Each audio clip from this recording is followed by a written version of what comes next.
Reportamos desde la capital, la presidenta se enfrenta a una crisis sin precedentes. Aquí andamos en la nave, la gente ya está hasta la madre. Entre el narco y el fantasma que dejó el viejo guango. Nos dijeron que era el cambio, que la esperanza brillaría. Pero Claudia es un títer y sus hilos Andrés los jala, qué ironía. El macuspano moviendo fichas desde el rincón de la chingada. Plata o plomo es la consigna, no hay político que haga nada. Del sur al norte la bandera es la misma, la de la gente harta. Ellos mandan en palacio pero la gente ya no se la traga.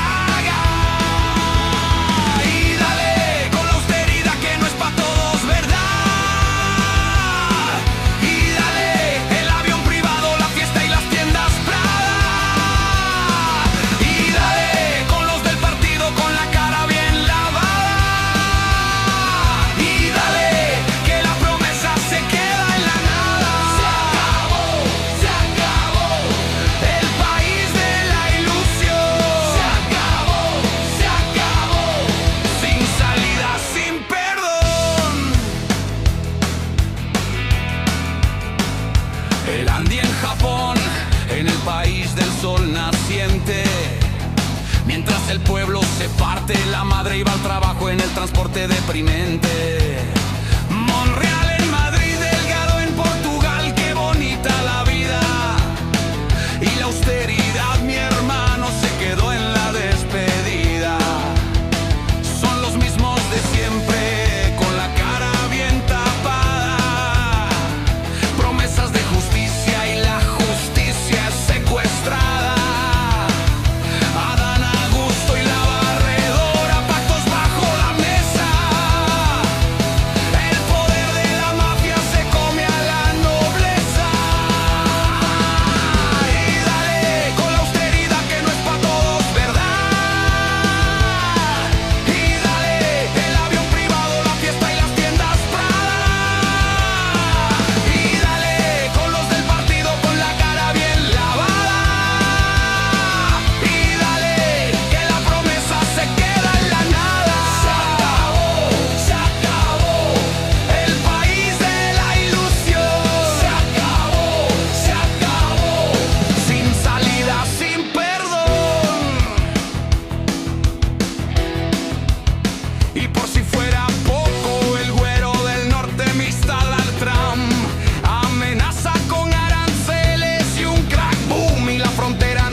La presidencia no ha emitido comentarios.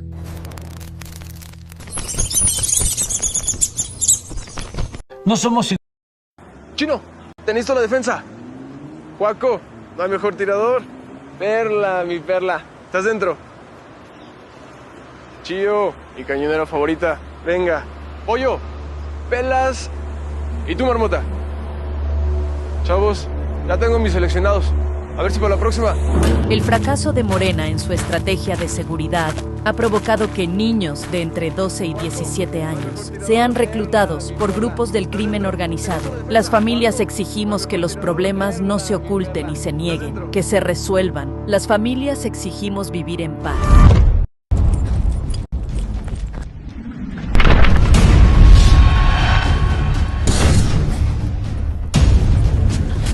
¡Ayúdame! ¡La mano!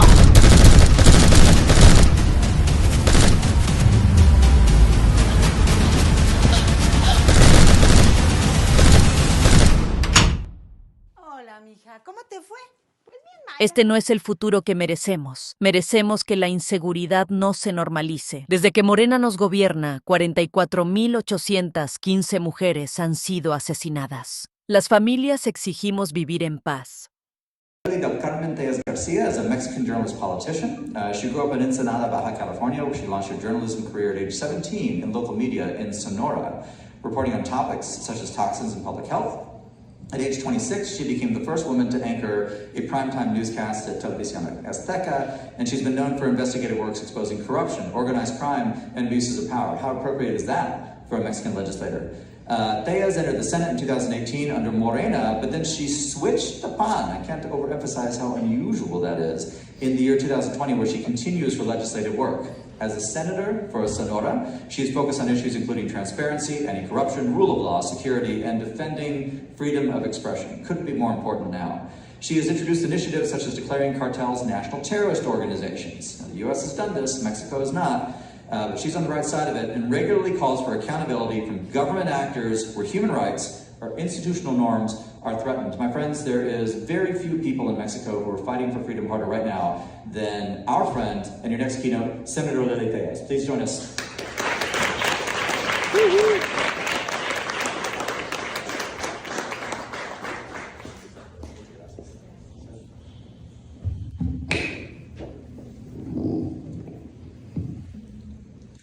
Distinguished members of the Heritage Foundation, esteemed guests, ladies and gentlemen, I extend my sincere gratitude to Kevin Roberts for the invitation to address this highly respected forum, one that is so important for the future of our shared values.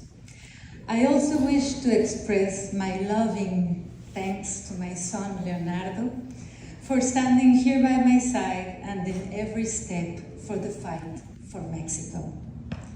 First of all, please accept my condolences for the great loss of Charlie Kirk. May he rest in peace and our Lord's perpetual light shine upon him. His work, I am sure, will continue to inspire people to look up for Jesus Christ. I stand before you deeply concerned about the trajectory of my country, Mexico, a nation of good people, a nation I love, and I have dedicated all my life to serving. First, as a television investigative journalist and anchor woman who survived an assassination attempt for denouncing organized crime, cartels, and governmental corruption. And recently, just 7 years ago, as a senator, now attending my second term as conservative opposition. Today, Mexico is in danger, following step by step the Venezuelan path. The radical left regime threatens to undermine the very foundations of the partnership between our countries and jeopardize the stability of our shared region. For the last 3 decades, we believed Mexico was finally ready for genuine progress. As a democratic nation, we pursued market-based reforms and opened our economy to foreign investment. We were striving to build a republic where no one held absolute power. NAFTA was a culmination of these efforts. It was more than a trade deal, it was a symbol of a shared vision for an integrated and prosperous North America. But the dream of Mexico as a responsible partner in the free world began to fade under the radical left government of Andrés Manuel López Obrador, who began dismantling, undermining the rule of law and forging ties with cartels. He began dismantling democracy. Now we have a crisis that is not merely domestic, but a direct threat to the security of the entire hemisphere. The Latin American left gains power. Authoritarianism, statism, and collusion with cartels are unfolding with an alarming clarity in Mexico. The gradual but relentless erosion of liberty and the rule of law are transforming Mexico from a republic to a one-party regime that ruthlessly silences dissent, destroys institutions and fundamental rights, and concentrates power in corrupt politicians who have jeopardized the justice system, turning it into a tool of political repression that targets not only political rivals, but journalists, activists, priests, and anyone who dares to speak truth to power or expose their ties to criminal organizations. This is not a matter of isolated incidents. President Claudia Sheinbaum leads an active and deliberate destruction of democratic institutions. She displaced, with an illegitimate majority of Congress, the most experienced and independent judges from the top of the Supreme Court to the lower courts, replacing them with loyalists and cronies appointed through fraudulent elections with appallingly low voter turnout. The result is a judiciary that is no longer impartial, objective, and committed to upholding the rule of law, but somewhat beholden to the ruling party, a puppet court to serve the president as an autocrat, not to serve the people. The new judiciary got into power violating the Constitution, just like it happened in Venezuela. Just like it. It is not an exaggeration to say that Mexico no longer possesses a genuinely independent judiciary. The situation may worsen in the months ahead. The president will pursue further reforms, including a deeply concerning electoral overhaul to increase government interference and make it far easier to commit fraud, ensuring her party's perpetual and ending fair and competitive elections. Morena Party is full woke ideology. It's illegal in Mexico to say that a man is a man even under woman's clothes and makeup. If you say so, you get fined and kicked out of politics. Children are indoctrinated in the woke ideology, forcing them to study with the books published by the government. They have to learn about the left ideology as the best political and economical system. It is also prohibited to mention God in schools, in classrooms. You cannot mention the word God.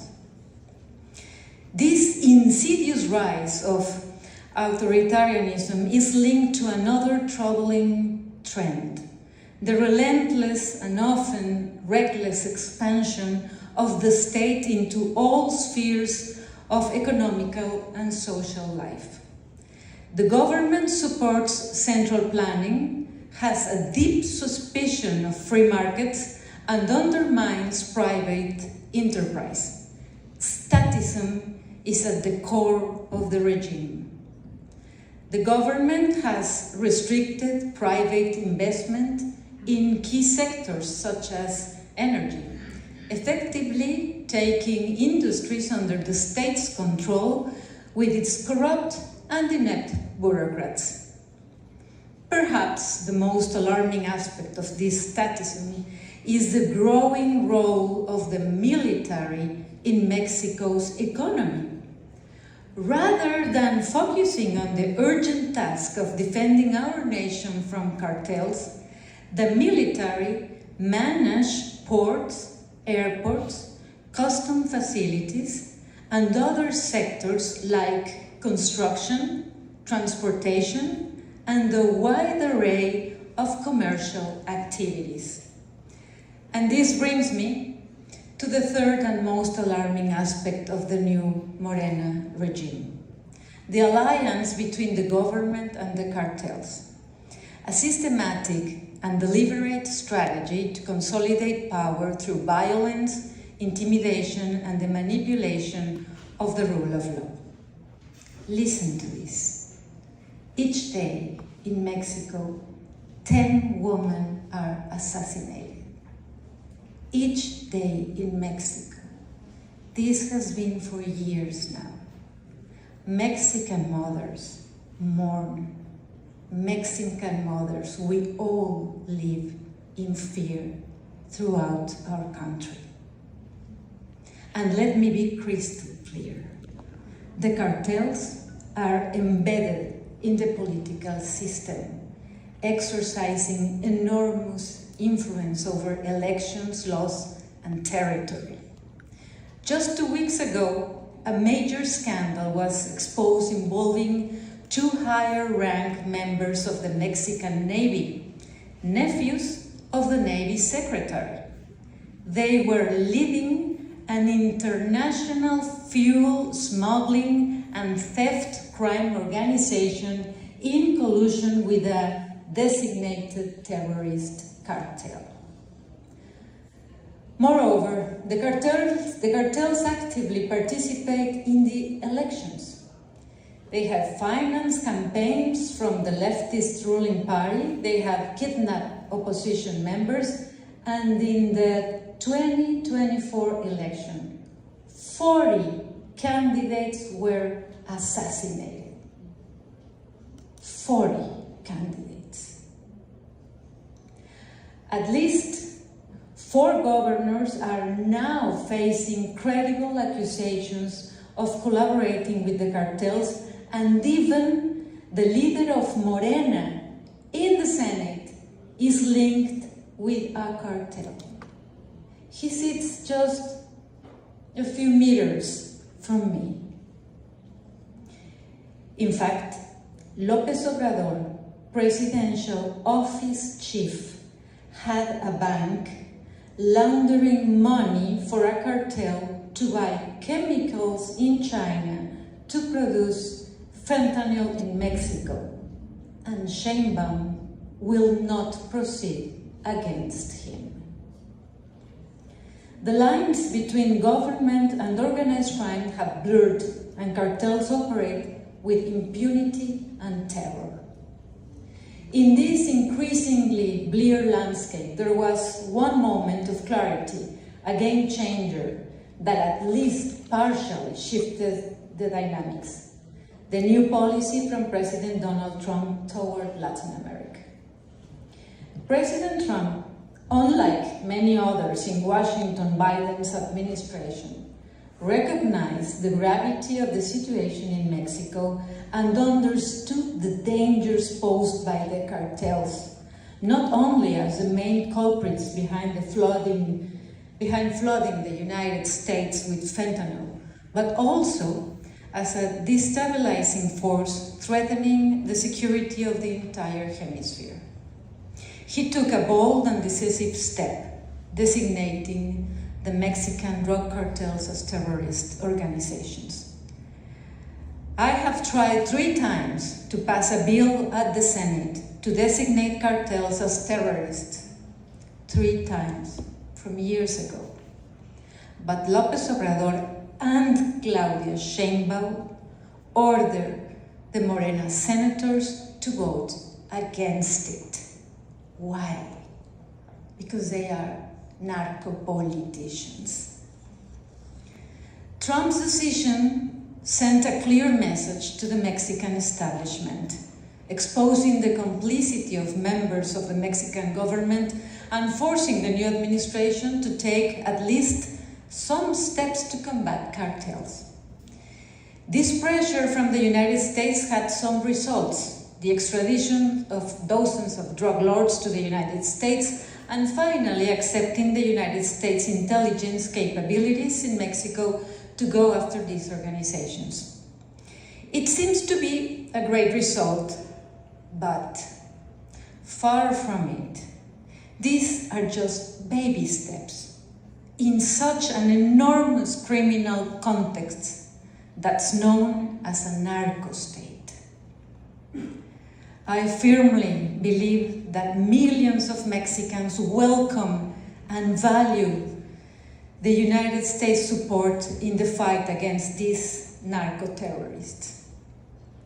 Without this assistance, we would remain at the mercy of a Mexican government that already had turned its back on its own people. However, allow me to be somewhat skeptical. I do not think these measures will be enough to fundamentally halt Mexico's downward drift. The underlying problems, authoritarianism, statism, corruption, and collusion with cartels, remain deeply entrenched in Claudia Sheinbaum's regime. She is just the continuity of López Obrador. The López Obrador era is not finished yet. Claudia Sheinbaum is his puppet, and even more, she is happy to do as he says. The Mexican regime, despite making some concessions to the Trump administration, views these measures merely as temporary obstacles to its long-term goals, establishing an anti-democratic, anti-capitalist, radical left and pro-criminal regime right next door to the United States.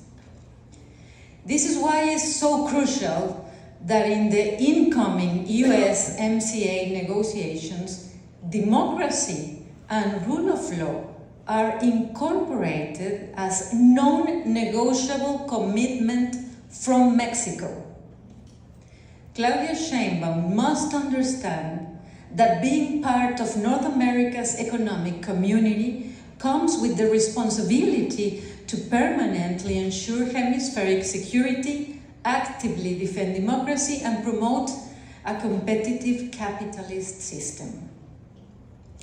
We conservatives on both sides of the border must work together to ensure that our shared values are protected. The battle of the right in Mexico is as crucial as the one taking place in Europe and the United States. But the Mexican left is far more serious and dangerous. It holds real and great power. And politicians have an alliance with cartels. Just look at one state, just one state. There are many like this. Let's take Sinaloa, for example. The whole state is run by narcos, and López Obrador and Claudia Sheinbaum were really angry when the United States got its major drug lord, and they even said that the violence was provoked by the United States for capturing this drug lord. In reality, it's the other way around.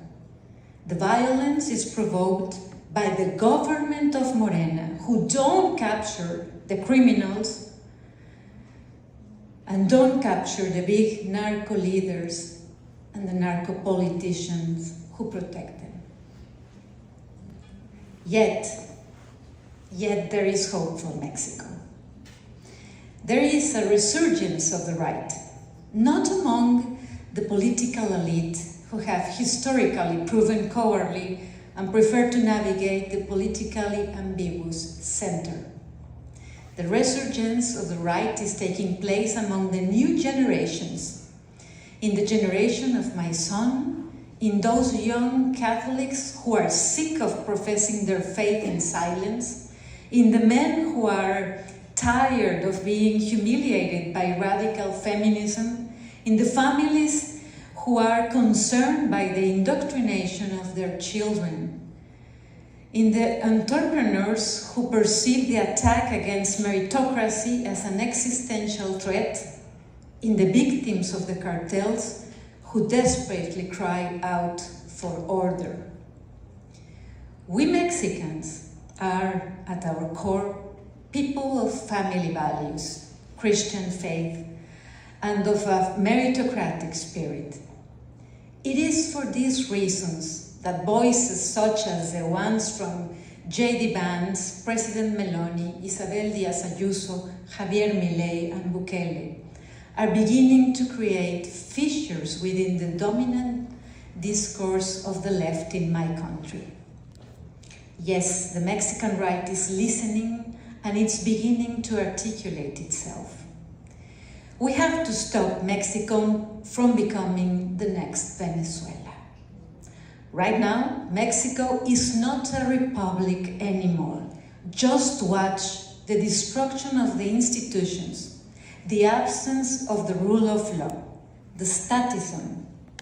Just observe the help and the admiration that Morena promotes for Cuba and Venezuela. Under Morena, Mexico has become one of the most violent and corrupt countries in the world.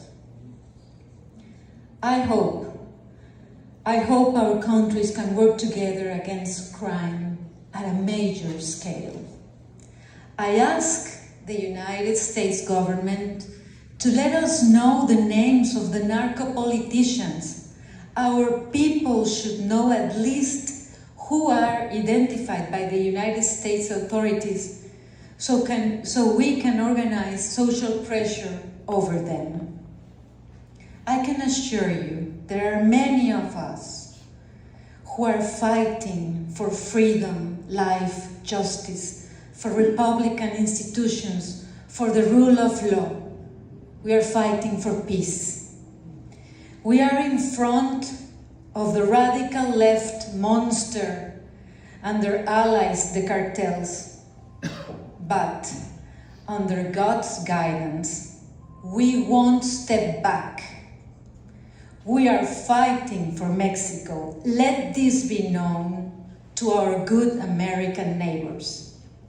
May God bless our countries. Thank you.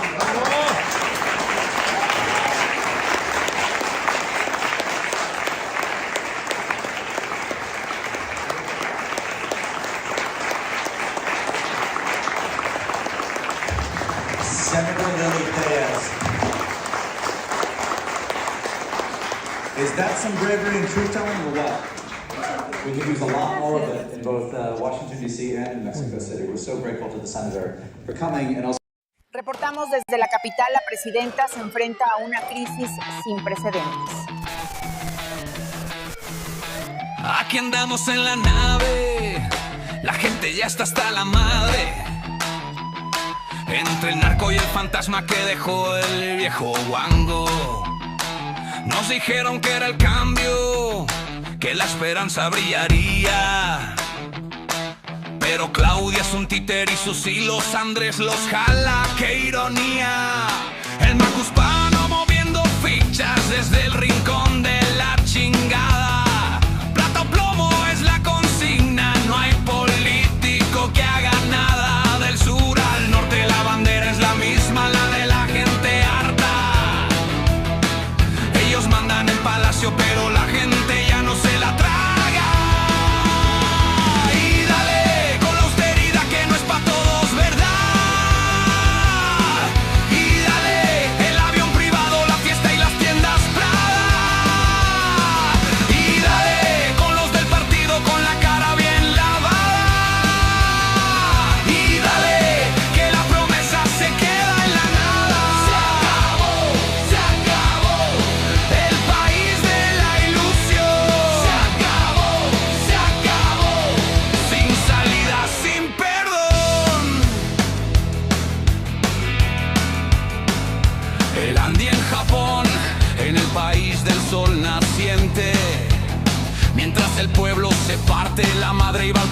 en el transporte deprimente. Monreal en Madrid, Delgado en Portugal, qué bonita la vida. Y la austeridad, mi hermano, se quedó en la despedida. Son los mismos de siempre, con la cara bien tapada. Promesas de justicia y la justicia es secuestrada. Adán Augusto y la barredora, pactos bajo la mesa. El poder de la mafia se come a la nobleza. Y dale con la austeridad que no es pa' todos, ¿verdad? Y dale el avión privado, la fiesta y las tiendas Prada. Y dale con los del partido con la cara bien lavada. Y dale que la promesa se queda en la nada. Se acabó el país de la ilusión. Se acabó, sin salida, sin perdón. Y por si fuera poco, el güero del norte mixta al Trump amenaza con aranceles y un crack boom y la frontera no la brincas. La presidenta se dobla, el viejo la regaña, mientras el país se desangra y el pueblo sufre con la maña. Somos rehenes de dos fuegos, no hay escape, no hay salida. Y quien gobierna en esta farsa, la mentira es la partida. Y dale con la austeridad que no es pa' todos, ¿verdad? Y dale el avión privado, la fiesta y las tiendas Prada. Y dale con los del partido con la cara bien lavada. Y dale que la promesa se queda en la nada. Se acabó el país de la ilusión. Se acabó, sin salida, sin perdón.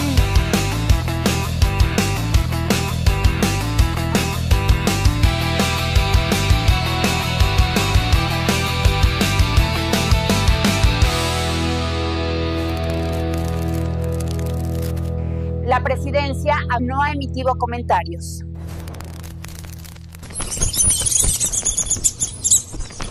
No somos iguales. Chino, te necesito la defensa. Juaco, no hay mejor tirador. Perla, mi perla. ¿Estás dentro? Chío, mi cañonera favorita. Venga. Pollo, pelas. ¿Y tú, marmota? Chavos, ya tengo mis seleccionados. A ver si para la próxima. El fracaso de Morena en su estrategia de seguridad ha provocado que niños de entre 12 y 17 años sean reclutados por grupos del crimen organizado. Las familias exigimos que los problemas no se oculten y se nieguen, que se resuelvan. Las familias exigimos vivir en paz.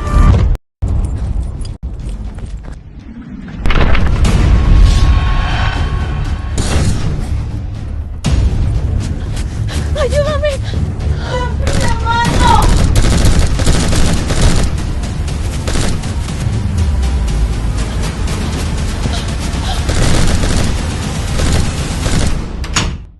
Hola, mija. ¿Cómo te fue?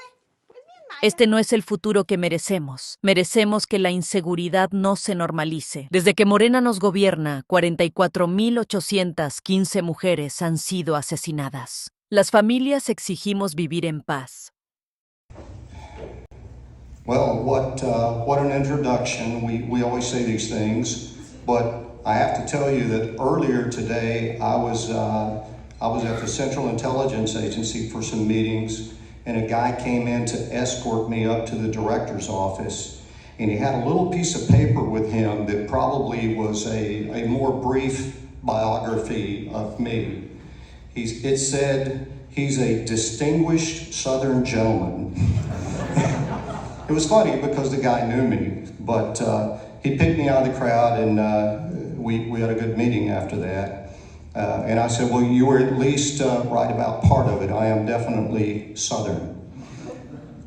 So I want to say, first of all, you all hear this constantly, but it is truly a privilege for me to be here today.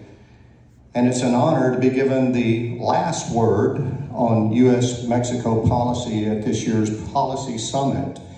I want to acknowledge my friends at AFPI and America First Policy Institute for their many contributions to help prepare those of us in the second Trump administration to move as quickly as we're moving and consistently and persistently. So thank you, AFPI, for that. I also want to thank the Heritage Foundation for its legacy of assisting with policy and our public footprint, and the Texas Public Policy Foundation for highlighting the very complex relationship we have between the United States and the United Mexican States. The issues there affect our citizens every single day. And that's one thing that I'm constantly echoing to my staff at the embassy and everyone that I speak with, is there are no imminent threats coming out of Mexico. Nothing that threatens the existence of the United States. But there is no other relationship that impacts the number of people on both sides of the border that relationship impacts. That's why I was proud when President Trump asked me to go to Mexico to step up and say, yes, thank you for the privilege, thank you for the honor, and that's what we're trying to do in Mexico every day. The relationship between the United States and Mexico is not only very complex, it's also very unique. And every day, people ask me, how do you like it? And I say, every day I love it, and every day I hate it. It depends on which hour and which minute you're asking me. But it is an absolute roller coaster ride. I like it because it enables me to make a difference in people's lives. It gives me an opportunity to do something that's good for not just U.S. and Mexican citizens, but also for all those citizens that have been taken advantage of for so many years, to sell everything they own, take all of their money, take their family and load up and head to the U.S. border in order to try and cross in illegally. And most of the women, I don't have the exact numbers, but most of the women face rape. Many of the children face human trafficking, and few families, if any, arrive at the border and cross the border successfully without severe impacts that are made on them. So that, to me, is a scourge on humanity and something that we must work on. So as President Trump's ambassador to Mexico, I've been charged with ensuring that the U.S.-Mexico relationship is age 18 to 45, taking more than 200 lives every single day. Think about that. Every day, 200 people are dying in the United States due to fentanyl overdoses. International criminal organizations, and now, thanks to President Trump, foreign terrorist organizations based in Mexico and operating internationally exploit supply chains. And they use modern technologies like drones to smuggle fentanyl and other deadly substances north while fueling violence back home in Mexico. These networks also traffic arms, a serious problem inside Mexico. They launder money, they traffic and extort human beings, and they destabilize the communities on both sides of the border. And if you look at our border with Mexico, there's about 15 million people, I'm counting both sides, that live along that border. Let me ask a question. How many Latinos or Hispanics are here today? Would you please raise your hand? Great. Now, those of you that are Mexican Americans, keep your hand up. Great, great. Thank you, thank you. I say that because the Hispanic Latino community in the United States is the fastest growing segment of our population. We underestimate the strength that community has frequently. I'm told almost 40 million people who are living here identify as having Mexican heritage. I mean, I've even met Cubans in Miami with my wife who's a Cuban immigrant. And they begin by telling me they're Cuban, and then a little bit later into the relationship, they admit that, well, I have a cousin in Mexico. So you look at our educational institutions. Look at how many people we see from Mexico that come to the United States and attend school, that work here. Our cultures are linked. So it's not just our economies, it's our people. We have so much in common. We sometimes let the language divide us more than it should. And I always like to say there's these preconceived notions that many Americans have about your typical Mexican. And the same thing is true on the southern side of the border about what they believe your typical American is. If we just dig a little deeper, if we just ask the question, we realize how closely linked we are in so many ways. More Mexicans live in the United States than any other foreign country. So think about that. There is no other relationship in the world that should be closer than a relationship we have with our neighbor in Mexico. More Americans live in Mexico than any other foreign country. I don't know if you knew that or not, but about 1.6 million Americans have chosen to move to Mexico and live there. We have, and here's the 40 million figure again, but I'm told we get about 40 million US visitors to Mexico every year. That's a lot of tourists, a lot of families, a lot of people enjoying the beaches, but I tell you, as someone who has to deal with it when they have problems, some of them don't come to enjoy the beach and relax either. So, we have all these relationships, but we still have legal issues, processes. I heard someone talk about taxes, regulations. We still have things that get in the way of making us the strongest relationship anywhere in the world. And I can tell you, we are working very hard to do all we can at the embassy in Mexico to see things progress. To see things progress as quickly as we can, but understanding that we're trying to turn a ship. It's like turning a large freight ship. You don't do it all at once, it takes time. But we are building trust, and based on that trust, we are making progress. Slow, but steady progress. At the start of this year, U.S. officials encountered over 5,000 illegal immigrants at the border every single day. Sometimes it was twice that much. Under President Trump's leadership and with cooperation, coordination, and collaboration with Mexico, we've made real progress in controlling illegal migration. And again, America needs people to come to America. We're not producing enough babies in America right now, so we need people to come. We just need people to come legally, people to come that we've looked at, that we've vetted, that we trust. That's our sovereignty, and that's important. But we're continuing to make gains, and we're continuing to improve that relationship. Fentanyl seizures inside Mexico are up significantly, and seizures at our border are down by over half. What that tells me is they're still producing about the same amount of fentanyl, probably, but we're catching a lot of it, we're stopping a lot of it before it gets to the border, and that implies cooperation as well. We're working together to address the illegal immigration issue with numbers at historic lows, and the word is out. The word is out among the communities, on social media, on the internet. It is virtually impossible right now to cross into the U.S. illegally. A lot of people try and a lot of people get turned around. So there's almost 90% fewer encounters every day of illegals at our border than there was in December of last year, in early January of this year. You probably all know this, but we had 55 high-level cartel leaders that were transferred to the United States to our custody, and that is unprecedented. Nothing like that has ever happened. And I really applaud the Mexican government for their willingness to do that.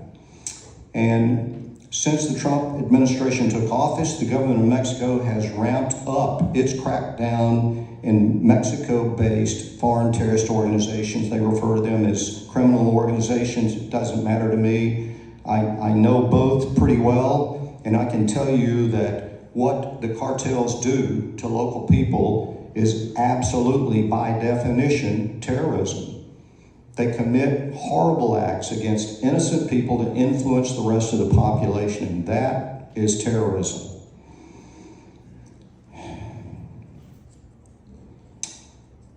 The surge that we're seeing in operations inside Mexico also signals a bold shift in the government's strategy there. We are cooperating, we are collaborating, and we are moving forward together to tackle head-on, despite human loss and despite some of the political issues that crop up along the way. It marks a very sharp break from the previous administration's more passive approach, and it ushers in a new era of cooperation between our governments, but also a new era of diplomacy.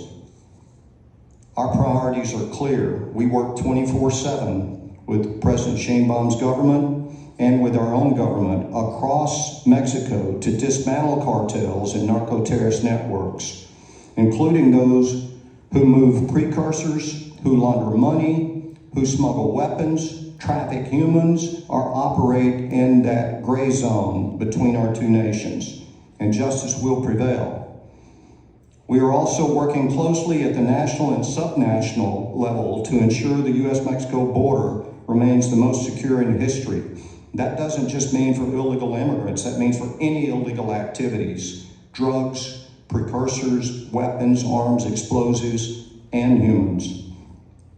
We work to prevent human trafficking and channel exploitation of migrants and cartel exploitation by addressing fraud, by prosecuting smugglers and enforcing immigration laws with more serious consequences. So this is a bit of an exclusive, but I say this not to anyone in this room, but to anyone that is involved in cartel or criminal activity. You've been ignored, but you have our attention now. We're paying attention. We're hunting you, and we're not hunting alone. We have friends and allies internationally. We have capabilities and a determination that you can't even imagine. We are relentless. We will not stop. We'll end the scourge on humanity that you are. We will find you, and justice will prevail. You will be held accountable. So, back to trade.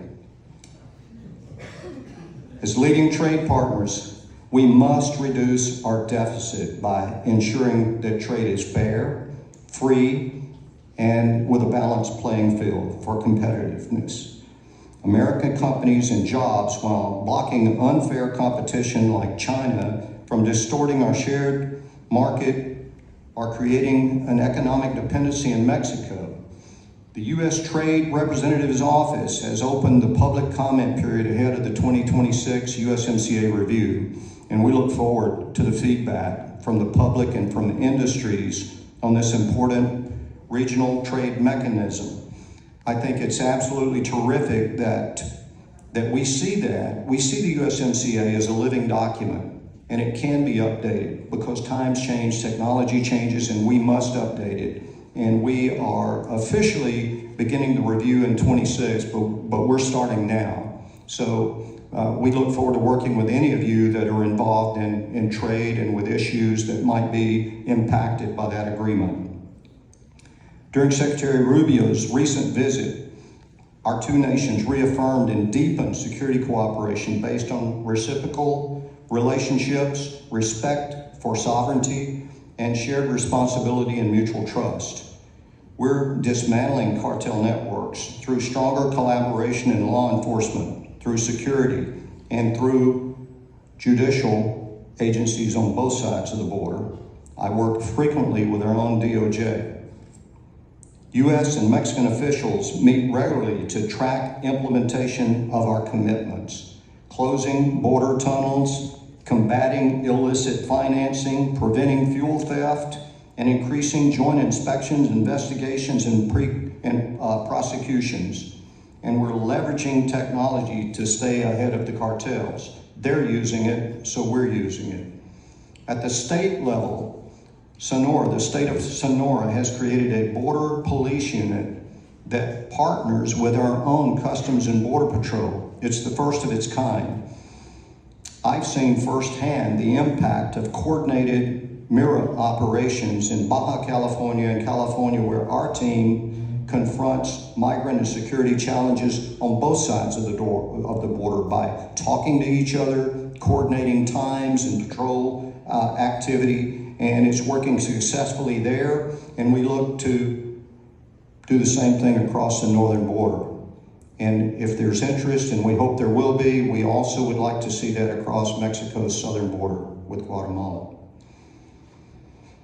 So our partnership goes far beyond just security. We're preparing to co-host the 2026 FIFA World Cup, the largest sporting event anywhere in history.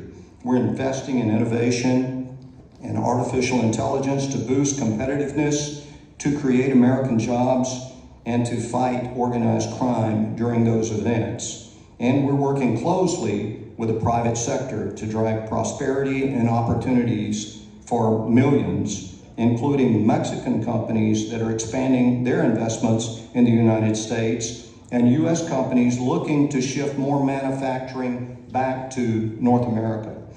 I met with a perfect example, and I won't say what company it is, but just a few weeks ago, I met with a gentleman in the embassy that was explaining to me, for example, that they had been having this, a circuit board. I'll say a circuit board that was being made in Asia, without saying exactly where in Asia. And then it would go to Taiwan, where they'd have the processor chips attached, and then it would go to other companies. A lot of them would come to the U.S. But as this gentleman spoke to me the other day, he said, well, we're moving the development of the board itself, to Mexico.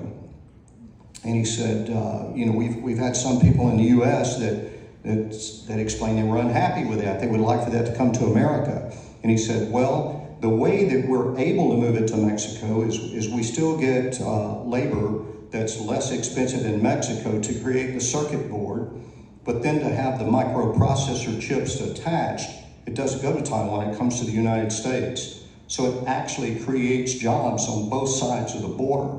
And to me, that was a perfect example of the kind of things that we need to do and we need to support.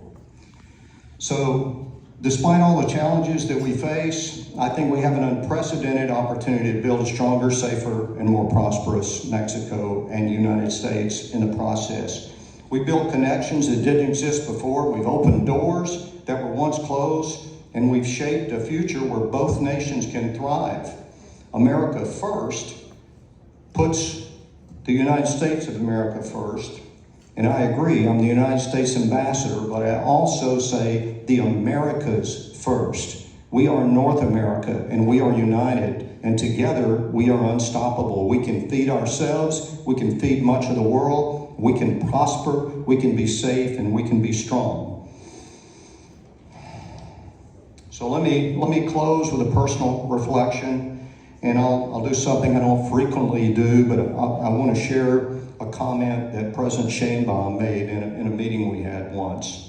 She said, the relationship between the United States and Mexico is like a marriage, but it's like a marriage where there can't be a divorce. And one of the things that I think she meant when she said that is we can't move. Geographically, we're neighbors. Culturally, economically, we're connected, but we can't move. We are connected. And I reminded her when she said that, as someone that's been married a long time to the same woman, I said, sometimes we disagree. We love each other dearly, but sometimes we disagree because sometimes my wife gets confused. But we made a promise to each other, and we try to keep that promise, and we've done pretty well. We're coming up on our 45th wedding anniversary. But our agreement, thank you. So, Roy, welcome. Our agreement is this: if we're angry, we don't go to sleep. We keep talking. And I think that's the most important thing in a bilateral relationship is dialogue. There are no absolutes, even though we talk about absolutes. We draw red lines sometimes, but there can be no red lines and there can be no absolutes because we're married. We have to live with each other. We have to find a way to move forward together. And we must seize this opportunity. I'm not sure that we'll have this opportunity again. We're at a very significant, pivotal point in this relationship. And we simply must get it right. So we're moving forward. I always tell people that I might not hit a home run every day, but I can promise you I'll swing hard every day. We give it everything we have. I'm honored to be there representing President Trump. I'm privileged to be there at a pivotal point where we can truly make a difference in this relationship. And I know that many of you out there didn't need to hear what I said about how important the relationship is. You know how important it is. We'll get this right. We have to. We have no other choice. So again, I want to thank everyone that's been here. I really regret that I didn't get to spend more time with you this morning. I get the back brief, and I heard that there's been some very interesting presentations today, and it's always good when government people can hear from the private sector and hear from people that have a different perspective on the relationship and on what's happening. So again, not without its challenges, but we're there, and we're not there to go to the beaches or relax either. We're there to work, and we're gonna give it all we have. So I just want to say in ending, God bless all of you, God bless America, and Viva México. Reportamos desde la capital, la presidenta se enfrenta a una crisis sin precedentes. Aquí andamos en la nave, la gente ya está hasta la madre. Entre el narco y el fantasma que dejó el viejo guango. Nos dijeron que era el cambio, que la esperanza brillaría. Pero Claudia es un títer y sus hilos Andrés los jala, qué ironía. El macuspano moviendo fichas desde el rincón de la chingada. Plata o plomo es la consigna, no hay político que haga nada. Del sur al norte la bandera es la misma, la de la gente harta. Ellos mandan en palacio, pero la gente ya no se la traga. Y dale con la austeridad que no es pa' todos, ¿verdad? Y dale el avión privado, la fiesta y las tiendas Prada. Y dale con los del partido con la cara bien lavada. Y dale que la promesa se queda en la nada. Se acabó el país de la ilusión. Se acabó, sin salida, sin perdón. El Andy en Japón, en el país del sol naciente. Mientras el pueblo se parte, la madre iba al trabajo en el transporte deprimente. Monreal en Madrid, Delgado en Portugal, qué bonita la vida. Y la austeridad, mi hermano, se quedó en la despedida. Son los mismos de siempre, con la cara bien tapada. Promesas de justicia y la justicia es secuestrada. Adán Augusto y la barredora, pactos bajo la mesa.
La presidencia no ha emitido comentarios.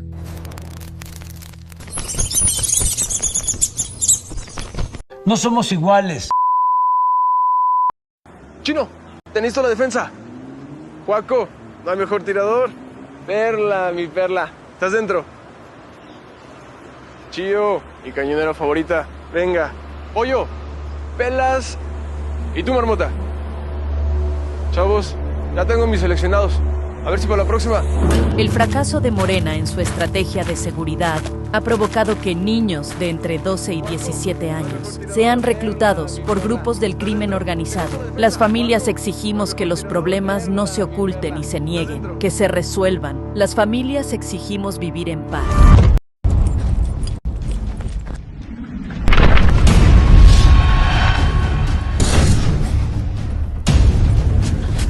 ¡Ayúdame!